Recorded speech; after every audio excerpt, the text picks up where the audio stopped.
Alia, pergi mana? Nak pergi tengok motor. Motor apa? Motor Viper 140. Buka lampu lah. Itu tutup.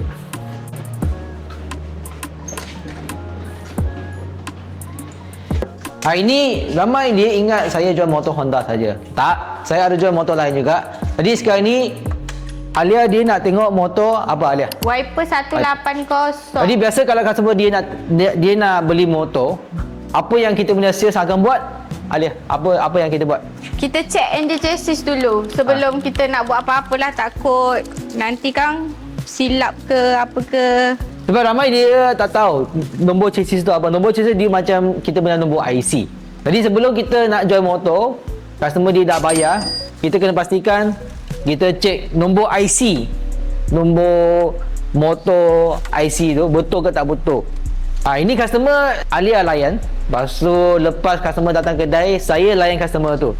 Jadi customer dia pilih motor Viper dengan Nova 200. Tapi Nova 200 dia duduk macam tak selesa. Biasa Nova 200 dia sesuai lah bagi orang macam dia nak sporty, muda lah, dia nak sporty, Nova 200. Tapi customer dia umur berapa? 30 lebih. 30 lebih. Jadi biasa umur 30 lebih dia minat motor macam ni. Nak selesa. Nak selesa. Jadi dah betul lah. Betul? Okey.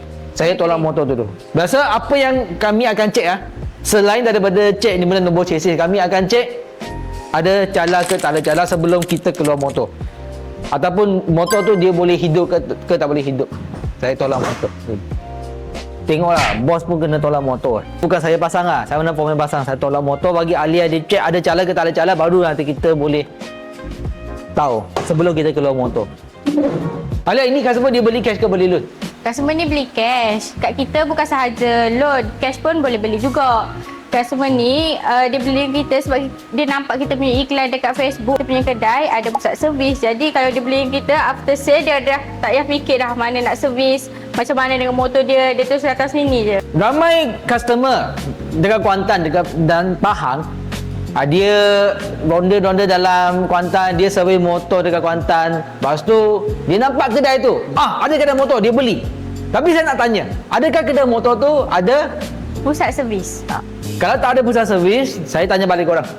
Kalau korang beli motor dengan kedai motor yang tak ada pusat servis, kalau motor ada masalah, macam mana? Adakah kedai motor tu dia nak tanggung ke tak tanggung? Jawapannya senang, dia tak akan tanggung. Tapi kedai kami ada pusat servis, itu sebab customer ni dia beli motor dengan kami. Ini customer dia duduk ke mana Alia? Customer ni duduk kat IM je. Kalau customer dia duduk jauh, boleh tak kami post motor sampai rumah dia? Boleh, jangan risau. Kita boleh delivery seluruh Semenanjung Malaysia kecuali Sabah Sarawak sajalah. Sabah Sarawak minta maaf kami tak ada, sebab kami tak ada kapal untuk hantar korang punya motor sampai Sabah Sarawak.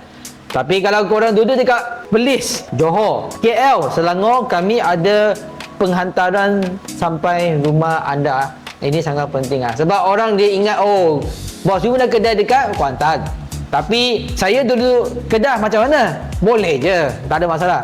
Kontak Sambil Sales, kontak Alia.